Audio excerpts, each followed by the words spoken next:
말씀을 올릴 때 오늘도 은혜와 평강이 풍성하시기를 바랍니다. 또한 간절히 여러분들께서 드리고 있는 기도 제목마다 하나님의 응답이 있으셔서 크신 역사가 있으시기를 축복합니다. 오늘은 미국식으로 어머니 주일입니다. 한국에서는 어버이 주일이라고 합니다. 이날은 우리가 나누는 인사가 전부 해피 마더스 데이 그렇게 합니다. 그렇기 때문에 우리 이 날만큼은 굉장히 여러 군데서 많이 행복한 것 같습니다. 이런저런 준비를 해가면서요. 그래도 우리 남성분들은 실망하지 마시기 바랍니다. 다음 달에 옵니다. 다음 달 셋째 주일입니다. 기대하셔도 좋습니다. 네, 아무리 그래도 우리가 어머니를 생각하면은 왠지 모르게 이렇게 눈물이 많이 나죠. 그러면서도 어떻게든지 간에 잘 해드리고 싶어가지고, 야, 요새 밖에 나가면은요, 세일 많이 하죠. 향수, 화장품류, 뭐 예쁜 가방, 액세서리, 뭐 그런 거 광고 많이 합니다. 근데 우리 아버지들은 조금 차별이 있어요. 보니까 맨 벤치, 드라이버, 망치, 장도리가 망치죠, 옛날 말로요. 뭐 연장, 아니면은 그릴, 네, 주로 홈디포에 가서 그냥 그런 걸 세일을 많이 하는데, 그래도 실망 안 하셔도 됩니다. 가정을 위해서 가장인 남자들이 그렇게 섬기고 봉사하겠다는데 얼마나 아름다운 가정입니까? 그래서 5월, 6월 모두 행복한 그런 가정이 되시기를 주님의 이름으로 축복합니다. 성경 말씀에 부모를 잘 공경하는 자에게는 우리가 복을 받는다고 했습니다. 우리가 기도하면서도 그랬고 또 시작하면서도 그랬지만은요. 출애굽기 20장 12절에 보니까요. 내 부모를 공경하라 그리하면 내 하나님 여호와가 내게 준 땅에서 생명이 길리라 하는 축복을 주십니다. 어머니를 잘 모시고 아버님을 잘 모시니까요. 우리에게 주시는 그 복은 뭡니까? 내가 오래 사는 장수하는 그런 복을 주신다는 겁니다. 또 지나가서 신명기 5장 16절을 보니까요. 너는 내 하나님 여호와께서 명령한 대로 내 부모를 공경하라. 그리하면 내 하나님 여호와가 내게 준 땅에서 생명이 길고 여기서 옵션이 붙습니다. 복을 누리리라. 아멘. 그렇습니다. 오래 사는 것도 복인데 복을 누리리라는 옵션이 또 따로 붙습니다. 신약에 오니까 이렇게 얘기합니다. 에베소서 6장 2절에서 3절 말씀입니다. 내 아버지와 어머니를 공경하라. 이것이 약속 있는 첫 계명이니 우리가 해야 된다는 말입니다. 그리고 이는 네가 땅에서 잘 되고 장수하리라. 역시나 복받고 잘 살리라. 아름다운 가정이 될 수밖에 없습니다. 성경에는 이 외에도 제가 찾아보니까 얼마나 많이 쏟아져 나오는지 모릅니다. 부모를 공경하라, 부모를 공경하라. 심지어는 10계명까지도 나오지 않습니까? 저희 어머님도 지금 한국에 있는 요양원에 계십니다. 그래서 그곳에서 보호를 받고 계시지만 집에 계실 때는 제가 전화하면서 그랬습니다. 제가 전화를 다 겁니다. 엄마, 나는 엄마가 계시게만 돼서 좋아요.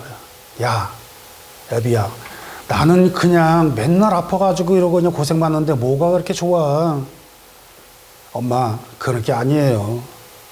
내가 그래도 엄마 전화해가지고 국제전화로 해가지고 엄마 불렀을 때 엄마는 대답하시잖아요. 내가 엄마 보고 싶어서 엄마 목소리 듣고 싶을 때 엄마라고 외치기만 하면 엄마는 나에게 대답을 하시는 분이 이 땅에 계신다는 것이 그것만으로도 나는 감사합니다. 우리 어머님들 마음이 다 그런 거 아니겠어요? 세월이 흘러서 먼저 하나님 나라 가신 분도 계시겠지만 그래도 우리가 그 어머니, 아버님, 어르신들을 생각하면서 감사하는 마음. 어차피 우리도 갑니다. 가면은 만나서 천국의 소망을 품으면서 함께 만나서 그 기쁨을 누리는 소망을 품으면서 내 어머님께서 비록 먼저 가셨지만 아버님께서 먼저 가시지만 어머님과 같은 분 이웃들을 섬기면서 저는 그런 보람으로 또 그런 마음으로 양로원들을 찾아가 뵙고 합니다. 왜요? 그분들이 계셨기에 우리들이 있다는 것입니다. 그래서 우리가 그분들을 만나서 또한 그분들로부터 물려받은 그 신앙, 우리도 우리 후배들에게 그 신앙을 물려줘가면서 그 신앙을 소중히 잘 간직하면서 우리의 자녀들에게 그렇게 소망이 되게 하면 얼마나 좋겠습니까? 이런 마음으로 우리가 함께 나아가기를 바랍니다. 그래서 그렇게 나아가는 가정들은 다 잘 돼요. 보세요. 장수하리라, 복받으리라 이런 하나님의 복을 받는 어르신들만 섬기면요. 왜 안 하겠습니까? 당연히 해야죠. 더더군다나 명령 아니겠습니까? 그런데 세상에 나가니까는요, 이 어머님을 그리는 마음을 조금 바꿔놨더라고요. 원래는 우리가 어머님 마음이라는 그런 찬양을 했었습니다. 근데 이것이 마음이 그냥 바뀌어가지고 밑에 3절을 딱 잘라놨더라고요. 그래서 아주 오래전에는 어린이 찬송가에 그 찬양을 집어넣었어요. 그래서 하는 게 1절, 2절만 전부 세상에 있는데 보니까 우리가 3절까지 이거 다 복원시켜서 적어도 세상에서는 나 실제 이걸 하지만은 우리는 이것을 복원해서 기독교적인 우리가 신앙으로 만들어진 이 어머님의 효성을 다룬 노래를 이거는 우리가 지켜야겠다. 그런 마음이 생겨가지고 제가 악보를 다 챙겨가지고 만들었는데 이런 것입니다. 저희가 한번 찬양해보기를 바랍니다.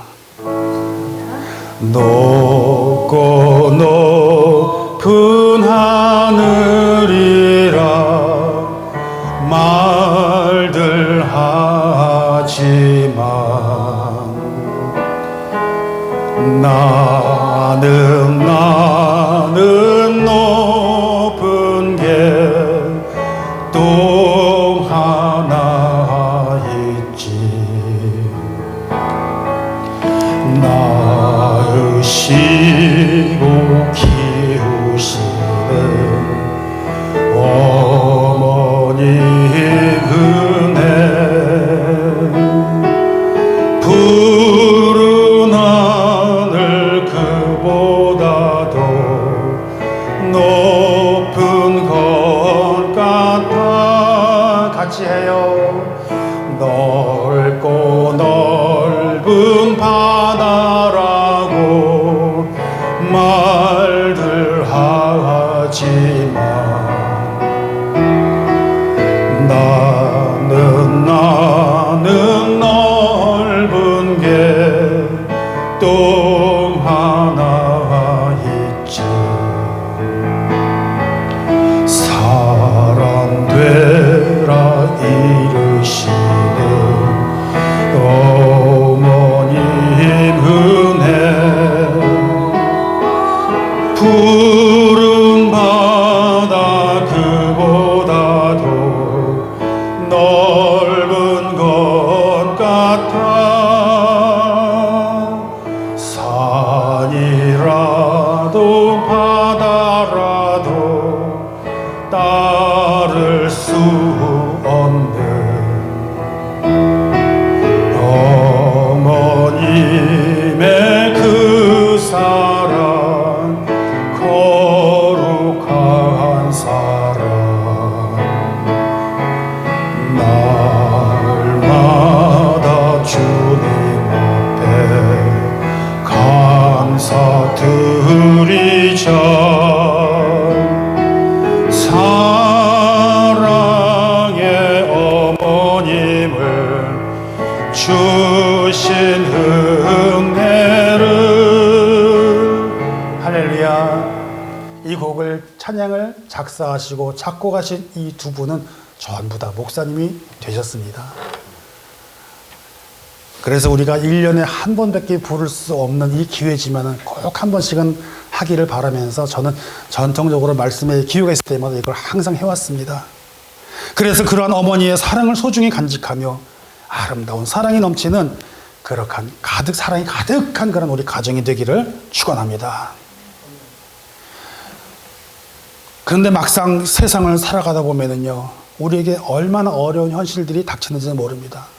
어머니의 사랑이 그 모든 것을 위로해 주셨는데 세상이 어렵다 하며 한탄하며 우리가 그냥 지나치는 때가 얼마나 많은지 모릅니다.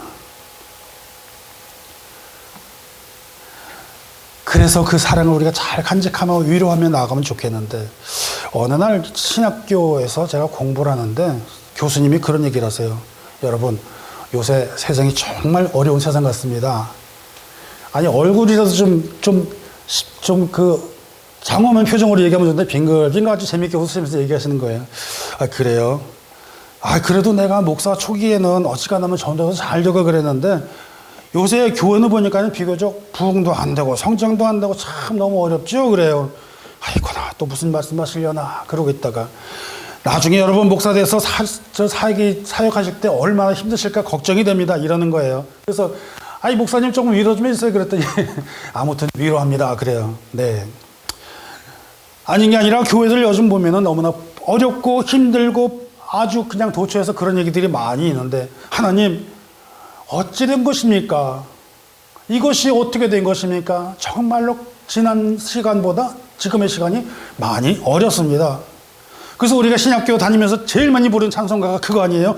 푸른 바람 낯선 이 몸 어디든지 가오리라 이러잖아요. 그것뿐이에요. 악을 골짝 핀들에도 복음 들고 가오리다 이러고 외치고 다짐하고 기도하면서 그렇게 훈련을 받았는데, 악을 골짝은커녕 노방전도도 제대로 못 나간 형편이 되어버리고, 요새는 정말 세상에는 너무너무 어렵고 복음을 전하기가 어려운 것이 사라진다고 하니 사역자들마다 사역을 못하겠다고 한 사람들도 아이고 나오는 겁니다. 그러니 그렇게 살아가서 우리가 푸른바다 나선이 몸 어디든지 가오리다 이래야 되는데, 갈 곳을 잃고 헤매다 보니까는 어떻게 하느냐, 이게 바뀌어가지고 외면바다 내쳐진 몸 나 어디로 가오리까. 아이 글쎄 이렇게 하면 되겠습니까? 어쩔 수 없는 현실이더라라는 것입니다. 하나님, 우리들이 나가서 외쳐야 되는데 세상이 너무 악해서 외칠 곳이 없으면 하나님 우리를 어떻게 하면 좋겠습니까? 하나님, 세상이 너무 어렵습니다. 하나님, 우리가 얼마나 부끄러운지 모릅니다. 그러게 주저앉고 싶은 심정이 솔직히 자주 찾아옵니다. 이것은 저의 고백입니다. 그런데 이런 마음을 갖는 것 자체가 하나님의 은혜를 잃어버리고 마는 것이요, 우리에게 주신 사명을 잠시 망각하고 있지 않았을까라고는 생각을 해봅니다. 그래서 우리가 다시 한번 힘내고, 지금 내가 주저앉아 있다면 자리를 박차고 일어나서 주신 사명을 잘 감당하기 위해서 나 복음 들고 가오리다. 일어나 걸으라 내가 새 힘을 주리니, 일어나 너 걸어라 내 너를 도우리. 그렇습니다. 도우린다고 하시는 하나님이 계시는데 왜 주저앉아 있느냐는 것입니다. 사람이 적다고요? 아니요, 내가 적은 것 같습니다. 사람이 없다고요? 아니요, 내 마음이 없는 것 같습니다. 그래서 그 말씀을 보면서 하나님께서 우리에게 다시 한번 기회를 주시기 위해 예정해 주시고 계획해 주시고 그 모든 것들을 이끌어 주신다는 것을 우리가 다시 한번 기억해야 되지 않겠는가. 그 어머니의 사랑을처럼. 그래서 우리가 세상에 나아가서 죄로 가리워지고 하나님과의 관계가 단절되고 영영 죽을 수밖에 없는 그러한 처지에 놓여 있는 사람들, 정말 어떤 때는 말을 해도 먹혀 들어가지가 않고, 지난주에도 어떤 선생님을 만나서 열심히 전도했는데 오늘 힘들어 못 나가요. 그렇습니까? 제가 주중에 또 뵙겠습니다. 그럴지라도 나는 복음을 전하리라. 때를 얻든지 못 얻든지. 하나님은 계속해서 우리에게 일어나 걸어라 나아가라 그렇게 하시기를 원하신다는 것을 많이 느낍니다. 하나님은 우리를 위해서 그 옛날부터 사람들을 파송해 주시고 복음을 전하게 하여 주셨는데 우리가 멈춰 있으면 되겠습니까? 하나님은 우리에게 세례 요한과 예수님과 제자들을 파송하는 역사를 드라마틱하게 쫙 펼쳐주셨지 않습니까? 그래서 그 하나님은 우리를 위해 하나님의 사람들을 파송을 계속해서 해주고 계십니다. 그리고 그 파송자들이 외치기 시작합니다. 그 외침은 우리가 잘 알고 있는 것처럼 뭐라고 말하냐면은 광야에서 외치는 소리, 이렇게 말을 하고 있습니다. 그들이 공통적으로 외치는 그 소리는 바로 무엇이냐면요, 네 글자입니다. 회개하라, 이것입니다. 마태복음 3장 2절입니다. 회개하라, 천국이 가까웠느니라 하는 말씀이 들립니다. 이것은 이미 그때로부터 700년 전에 이사야 선지자가 이사야서 40장 3절의 말씀을 합니다. 이사야는 그렇게 외칩니다. 외치는 자의 소리여 이르되 너는 광야에서 여호와의 길을 예비하라, 사막에서 우리 하나님의 대로를 평탄하게 하라 하면서 예비하고 계시는데, 그래서 그 예비하신 그 말씀대로 광야에서는 외치는 자의 소리가 나온 것입니다. 회개하라, 천국이 가까웠느니라. 세례 요한의 그 음성이 들립니다.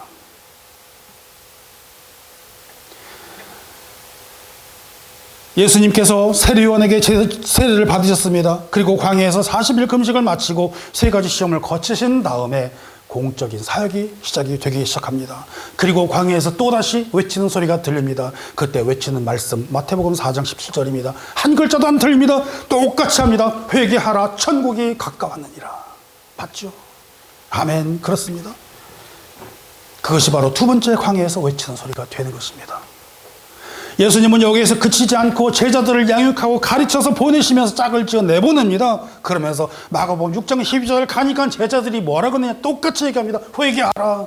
그러면서 권능을 받고 병자들을 고치고 기름 부음 받고 귀신을 쫓아내는 역사가 일어나기 시작을 합니다. 드디어 열매가 맺히는 겁니다.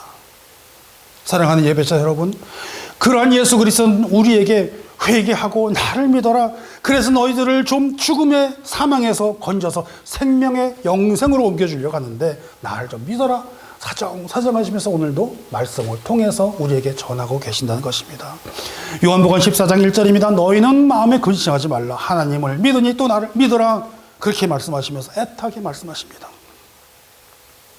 요한복음 14장 6절 말씀처럼 내가 곧 길이요 진리요 생명이니 나로 말미암지 믿지 않고는 하나님께 올 자가 없느니라. 그렇게 애타게 말씀을 하심에도 불구하고 사랑하는 예배자 여러분, 우리에게는 그렇게 그 말씀처럼 외치는 광야의 소리를 잘 들어가면서 우리가 하나님의 말씀을 듣고 하나님의 말씀이 곧 길이요 진리요 생명임을 우리가 따르면서 우리가 그렇게 선포하는 저와 여러분 되셔야 되지 않겠습니까? 그런데 많은 힘을 잃어가고 있다는 사실입니다. 왜요? 세상이 너무 발달이 되어서요. 왜요? 말씀을 해도 먹히지 않습니다. 왜요? 기도를 해도 과연 그 기도가 이루어질까 하면 그렇게 생각하면서 믿음 없이 기도를 한다는 소리입니다. 저라고 예외였을까요? 세상에는 물론 지름길이 있습니다. 세상에는 물론 잘 사는 길이 있습니다. 세상에는 좋은 길도 있다고 합니다. 그러나 수많은 길이 아무리 많아도 남들은 그 수많은 길들을 타락하고 지름길을 간다고 그러면서 지혜를 쓴다고 머리에 쓴다고 하지만은 착한 일 한다고 천국 가겠습니까? 아니요. 남에게 후원을 많이 한다고 천국 갑니까? 아니요. 정말 어린이들도 아는데 우리 어른들만은 잘 모르고 있다는 사실을 혹시 알란가 모르겠습니다. 바로 그것입니다. 우리는 아이들 때부터 찬양으로 그렇게 가르치잖아요. 뭐라고 가르치죠? 노래를 할까요? 돈으로도 못 가요 하나님 나라, 힘으로도 못 가요 하나님 나라, 거듭나면 가는 나라 하나님 나라, 믿음으로 가는 나라 하나님 나라. 아멘. 그렇지 않습니까? 바로 그것입니다. 돈으로도 안 되고 힘으로도 안 되고 명예로도 안 되고 내가 모든 것 아닙니다. 다 틀렸습니다. 믿음으로 갑니다. 거듭나면 갑니다. 사람들은 말을 합니다. 우리가 왜 나온 그 길이요 진리요 생명이라고 말을 하지만 왜 하필이면 진리가 거기 있을까요? 돈이요 진리가 아니기 때문에 그렇습니다. 그렇죠? 명예요 진리가 아니기 때문에 그렇습니다. 학위요 천만의 말씀입니다. 뭡니까? 거듭나고 믿음으로 가고 진리를 따라야 되는데 그 진리가 바로 예수 그리스도라는 사실을 우리가 망각하고 살면 우리가 그 천국을 놓쳐버린다는 말입니다. 그렇기 때문에 길이요 생명이요 그래도 아무리 생명이고 길이고 뭐 얘기해봐도 그 가운데 진리라는 것이 연결을 해주지 않으면은 이 모든 것이 함께 나아갈 수가 없다는 사실입니다. 우리 하나님께서 그 말씀을 보면서 아니 왜 나한테 이렇게 진리만 왜 이렇게 동그랗게 보이지? 아버지 그렇군요. 내가 똑똑하다고 내가 남보다 뭐 할 줄 아는 것 조금 많다고 아무 소용없는 것입니다. 진리이신 예수 그리스도를 바라볼 때에 그 하나님께서 나를 붙들어 주시고 세워주시리라. 욕심이 사라지게 되고 하나님만을 바라보게 되고 또렷하게 앞으로 네가 목사가 되어서 나아갈 길을 열어주리라. 왼쪽도 아니요, 오른쪽도 아니요, 바로 똑바로 가는 길이요. 사람들은 그러나 말을 듣지 않습니다. 아니요, 듣기를 싫어하더라고요. 왜 그런지 아십니까? 말씀이 귀한 줄 몰라서 그래요. 왜 그런지 아십니까? 세상에 목사님들이 너무나 많고요. 인터넷만 키면은 설교가 잘잘잘 흘러나옵니다. 전부 다 은혜롭습니다. 그러나 중요한 건 뭔지 아십니까? 그 속에 진리를 발견을 해야 되는데, 그렇기 때문에 저는 하나님께 간구합니다. 하나님, 말씀하옵소서. 아버지 하나님, 내가 부족하지만 이 종을 사용해 주옵소서. 하나님, 제 말씀이 아니라 하나님의 말씀이 살아나 복음이 전하게 되게 하옵소서. 주여, 오늘도 종이 주의 십자가를 붙들고 기도합니다. 종의 모습을 십자가 뒤로 감추어 주시옵시고, 아버지 하나님, 종의 모습을 이 예복 속으로 감추어 주시고 하나님만이 드러나게 해 주시옵소서. 예복을 왜 입는지 아십니까? 예배 더 잘 드리려고요. 이걸 왜 하는지 아십니까? 절기를 생각을 해가면서 그 하나님 내가 더 잘 알고 따르려고요. 여러분, 우리가 이 간구대로 살기를 축원합니다. 우리가 종이 된 모습으로 살기를 소원합니다. 하나님 말씀만이 살아서 하나님이 그 복음이 전달되기를 소원합니다. 그렇기 때문에 오늘 본문에서 말씀하신 것처럼 우리가 하나님의 말씀을 잘 들어야 된다는 것입니다. 주의 말씀을 잘 따라야 되는 것이며, 그렇기 때문에 집사님도 권사님도 장로님도 목사님도 전도사님도 다 전부 하나님의 말씀을 경청해 청종해야 된다는 것입니다. 오늘 무슨 말씀을 하고 있습니까? 그의 말을 들으라. 내 사랑하는 아들이요 내가 기뻐하는 자요 예수 그리스도를 말하고 있지 않습니까? 그러므로 우리는 주님의 말씀을 잘 들어야 합니다. 그리고 그 말씀은 하나님과 함께 하시는 말씀이고 그 성경이 우리에게 선포를 합니다. 요한복음 1장 1절서부터 굉장한 말씀이 시작이 됩니다. 태초에 하나님이 말씀이 계시니라. 이 말씀이 곧 하나님과 함께 하셨으니 말씀이 곧 하나님이시다라고 그러십니다. 말씀이 하나님이십니다. 그분께서 우리와 함께 하시지 않습니까? 이 하나님께서 이 말씀이 우리 속에서 오늘도 역사하시는 그런 하나님의 말씀이 되기를 주님의 이름으로 축원합니다. 그 살아계신 하나님의 말씀을 귀로 기울여 듣는 저와 여러분이 되시기를 축원합니다. 이 말씀을 잘 받으려면 우리가 어떻게 해야 되겠습니까? 우리는 하나님의 사랑받는 자들이 되어야 될 줄로 믿습니다. 본문 1절에 보니까 엿새후라고 하는 말씀이 있는데, 엿새후가 언제라고 그러냐면은 바로 전장으로, 엿새후 그러면서 그 전장에서 이어지는 말인데, 전장으로 넘어가면은 마태복음 16장 28절에 그것을 수식하고 있습니다. 여기 서 있는 사람 중에 죽기 전에 인자가 왕권을 가지고 오는 것을 볼 자도 있다. 그때부터 엿새. 그러면 그들이 과연 누구일까요? 하나님의 특별한 사랑을 많이 받았던 사람은 누가 있을까요? 거기서 세 제자를 꼽는데 바로 누구냐면 베드로와 야고보와 그리고 요한을 말합니다.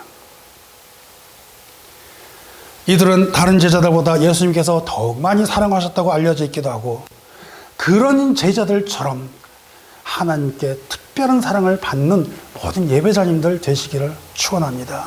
그러기에 기도하면서 항상 하는 말씀이, 빼놓지 않고 하는 말씀이, 하나님 이 예배자들, 우리 예배자들 한 분도 놓치지 마시고 기억하시고 놓치지 마시고 붙들어 주시고, 이거를 기도를 하는 것입니다. 오늘 그런 예배자들 모두 주님의 특별한 사랑을 받는 모든 예배자님이 되시기를 축복합니다. 또한 본문을 통해서 우리에게 주시는 교훈은 율법과 선지자의 대표가 되시는 예수 그리스도라는 것입니다. 이게 무슨 말일까요? 갑자기 왜 여기서 율법이고 선지자가 왜 튀어나올까요? 바로 그거는 오늘의 등장인물에서 나옵니다. 율법이라고 하는 무엇이겠습니까? 오늘 본문에서 보니까는 모세가 등장합니다. 모세는 무엇의 대명사지요? 율법입니다. 모세 오경, 율법을 나타내고 있습니다. 엘리야는 누구의 대명사죠? 선지자입니다. 바로 우리에게 주시는 그 말씀을 통해서 모든 것을 다 이기고 대표하시는 분이 바로 예수님이라는 것을 말씀해 주시는 것입니다. 이것을 정리해서 싹 하나로 마시면 율법과 선지자와 모든 것 위에 우리 주 예수 그리스도께서 함께 하신다는 그런 상황입니다. 그것을 보니까 베드로가 멍해버린 겁니다. 세상에 이럴 수가 있나? 어떻게 이런 일이 내가 펼쳐질 수가 있나? 가지 마세요. 어떻게든 붙잡고 싶은 인간적인 심정이 막 솟아오르기 시작합니다. 가지 마세요. 막 붙들고 싶습니다. 내가 초명을 찍겠습니다. 하나는 모세를 위해서, 하나는 엘리야를 위해서, 하나는 주님을 위해서. 제발 좀 가지 마세요. 자기가 무슨 말을 했는지도 모르겠다라고 하는 그런 말씀을 누가복음 9장 33절에서 표현을 하고 있지 않습니까? 베드로가 그렇게 말합니다. 두 사람이 떠날 때에 베드로가 예수께 여쭤오되 주여 우리가 여기 있는 것이 옳사오니 우리가 초막셋을 짓되 하나는 주를 위하여 하나는 모세를 위하여 하나는 엘리야를 위하여 하사이다. 그리고 끝에 이런 말이 있습니다. 자기가 하는 말을 자기가 알지도 못하더라. 그 정도로 정신이 없었다는 소리입니다. 황급하고 다급하고 놓치고 싶지 않고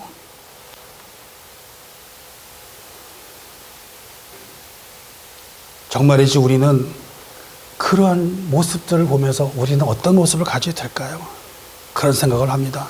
그렇지만 하나님의 뜻은 달랐습니다. 예수께서는 모세와 즉 율법과 엘리야와 즉 선지자적인 것을 다 초월한 그런 분이라는 걸, 그것이 중요한 게 아니다. 예수 그리스도가 중요하다라고 하는 것입니다.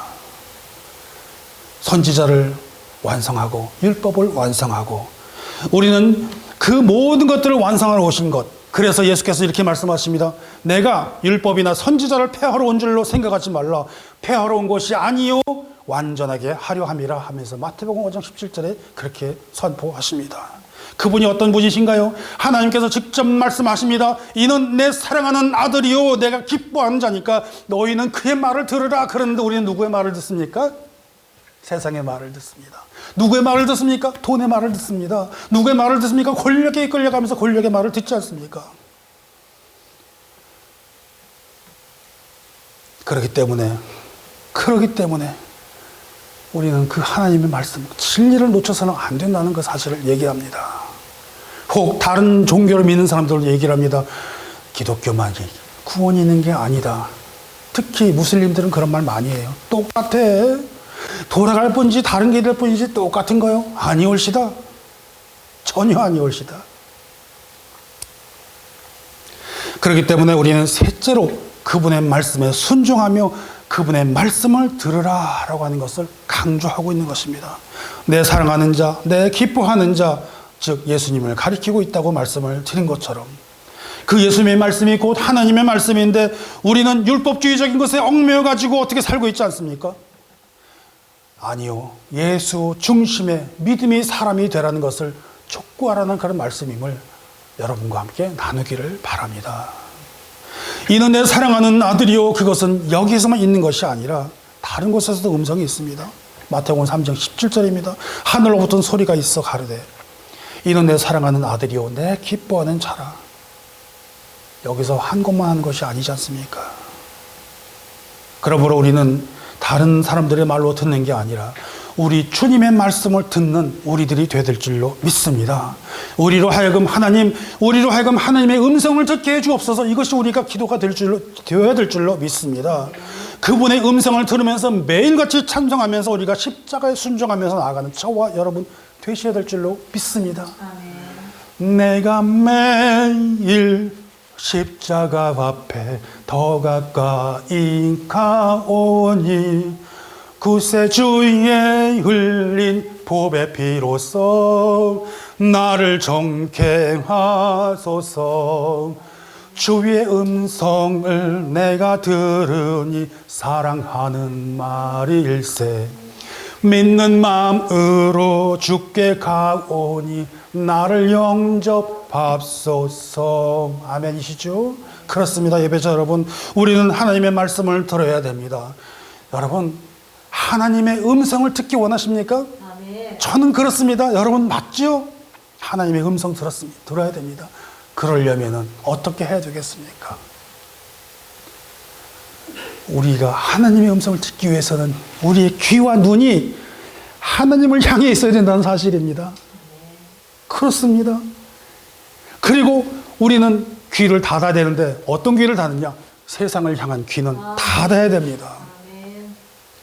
하나님을 향한 귀를 열고 하나님을 향한 시선은 하나님께 고정시키고 내가 세상을 향한 모든 것들에도 눈을 닫고 귀를 닫고 하나님만 바라보고 살아야 될 줄로 믿습니다. 그리고 그렇게 해서 세상의 소리가 귀로서 닫혀질 때에 주님의 음성이 들리게 된다는 사실을 저와 여러분이 믿으며 나아가기를 축원합니다. 저와 여러분이 진정으로 하나님의 말씀을 듣고 하나님께 간절한 마음으로 하나님께 예배드리고 기도하며 하나님 말씀에 집중하며 나아갈 때에 굳건한 우리의 믿음을 소유할 줄로 믿습니다. 그렇기 때문에 하나님의 말씀은 이렇게 얘기합니다. 믿음은 들음에서 나며, 다 거기까지는 얘기하잖아요. 그 다음에 뭐죠? 들음은 그리스도의 말씀을 말미암느니라. 아멘. 그렇습니다. 들음은 믿음에서 나는데 아무거나 듣는 게 아니에요. 주님의 말씀을 듣는 겁니다. 아멘. 바울도 그렇게 얘기합니다. 그리스도의 말씀을 들으라면 그렇게 강조하지 않습니까? 그런데 우리는 얼마나 미련한지 모릅니다. 미련한 인생들 살면서 경우에 따라서 옵션처럼 주님의 말씀을 듣기도 하면서 그렇게 살아갑니다. 그렇기 때문에 교회 밖에 나가 있는 사람들은 그 말이 무슨 말인지 모릅니다. 세상에 들어가 있는 사람은 이 말이 무슨 말인지 모릅니다. 듣기는 들어야 되는데 그분들은 들리지가 않기 때문에 계속 이렇게 된다는 사실입니다. 천국이 가까웠으니 회개하라는 광야에 외치는 소리가 듣지 못하는 것은 2000년이 지나서 지금도 똑같다는 사실입니다. 왜요? 그 이유 때문에. 사람들은, 예수 밖에 있는 사람들은요, 그 말씀을 듣기를 거부합니다. 자기의 소리만 내려고 합니다. 자기만 봐달라고 합니다. 자기 불평만 이야기합니다. 그러나 오늘 하나님은 성경 말씀을 통해서 우리에게도 말씀을 주고 계시는데, 성경은 도처에서 이야기를 합니다. 들으라. 바로 그겁니다. 들으라. 계속해서 들으라고 얘기하십니다. 듣지 않으니까는 계속 강조하고 얘기하면서 그렇게 얘기합니다. 어떻게 들으라고 하는지 말씀 하나만 우리가 살펴보겠습니다. 이사야서 28장 23절 보니까는요, 너희는 귀를 기울여 내 목소리를 들으라. 자세히 내 말을 들으라. 이렇게 얘기하십니다. 욥기서를 가볼까요? 14장 13장 17절을 소개합니다. 너희는 내 말을 분명히 들으라. 내가 너희 귀에 알려줄 것이 있느니라. 그러니까 귀를 기울여 들어라. 그렇게 얘기하십니다. 그렇게 해서 말을 안 들으니까는 이번에 신약에 와서 이렇게 바꿉니다. 마태복음 13장 9절입니다. 귀 있는 자는 들어라. 할렐루야. 마태복음 11장 15절 소개합니다. 귀 있는 자는 들을지어다. 귀가 있는 자는 들으라 하는 것입니다. 우리 누구나 다 귀를 가지고 있는데 그렇게 말을 해도 안 들으니까 귀가 있으면 좀 제발 좀 들어보세요. 그러니까 더 격하게 나갑니다. 마가복음 4장 9절입니다. 또 이르시되 들을 귀 있는 자는 들을지어다. 참 얼마나 가슴을 치고 계실까 그 생각이 듭니다. 이제는 들을 귀가 있는 자는 좀 들어라. 그 외침이 나옵니다. 또 말씀하십니다. 신명기 6장 4절 우리가 너무나 잘 아는 말씀입니다. 이스라엘아 들으라. 우리 하나님 여호와는 오직 유일한 여호와이시다. 이스라엘아 들으라. 뭡니까? 쉐마 이스라엘. 하나님 계속 얘기하십니다. 성경은 끝까지 계속해서 이야기를 합니다. 귀 있는 자는 들을지어다. 어디까지 갈까요? 성경 끝에가 어디입니까? 요한계시록 아니겠습니까? 거기까지 가면은 우리가 7교회에 대해서 얘기를 하고 있지 않습니까? 7교회는 뭐죠? 전체 교회들을 대표로 하는 교회들을 일컫고 그렇게 얘기하지 않습니까? 그래서 에서버, 두사빌라 이렇게 맞죠? 7개.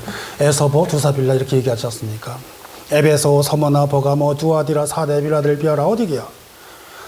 여러분 2장한 거 3절 한번 가만히 보기를 바랍니다. 항상 그 교회 끝에가 끝날 때마다 공통적인 말씀을 계속합니다. 무엇입니까? 귀 있는 자는 성령이 교회들에게 하시는 말씀을 들을지어다. 바로 이 말씀이십니다. 계시록 2장 7절입니다. 귀 있는 자는 성령이 교회들에게 하시는 말씀을 들을지어다. 또 그 다음에 나가면 2장 11절, 2장 17절, 2장 29절 전부 똑같이 7교회 하나 전부 똑같이 어떻게 얘기합니까? 귀 있는 자는 성령이 교회들에게 하시는 말씀을 들을지어다. 사랑하는 예배자 여러분, 성경 말씀은 구약에서부터 신약 끝까지 계속해서 하나님 말씀을 들으라고 우리에게 이렇게 얘기를 하고 있는데 우리는 얼마나 그렇게 잘났는지 어떻게 뭐가 생긴 게 많았는지 듣지를 않습니다. 거부합니다. 반항합니다. 반대를 합니다. 쳐내고 있습니다. 사랑하는 예배자 여러분, 저와 여러분이 나아가서 선포할 때 우리가 회개하고, 저와 여러분이 그리스도의 말씀을 듣고, 저와 여러분이 그리스도의 말씀을 꼭 붙잡고 놓치지 말고 우리를 구원해 주신 하나님의 은혜에 감사하는 그 고백이 있기를 주님의 이름으로 축원합니다. 그래서 우리를 사망에서 생명으로 구해 주신 그 하나님의 은혜를 감격하는 마음으로 이제 우리 구원받은 자들은 나가서 어떻게 해야 될까요? 주님의 음성을 외쳐야 될 줄로 믿습니다. 같은 음성으로, 같은 목소리로, 같은 마음으로 외쳐야 됩니다. 귀 있는 자는 들을지어다. 예수 믿으세요.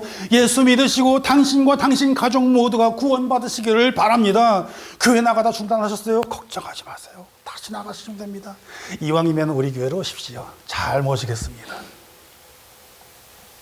전도하며 선포하는 우리가 되어야 될 줄로 믿습니다. 우리가 우리 주님 말씀을 잘 듣고 준행하며 순종하면서 세상에 이 말씀을, 복음을 선포해야 될 줄로 믿습니다. 길이요 진리요 생명되는 그 복음을 우리가 선포해야 됩니다. 그때 우리가 하나님께서 우리를 찾아오셔서 만져주십니다. 격려하십니다. 위로하십니다.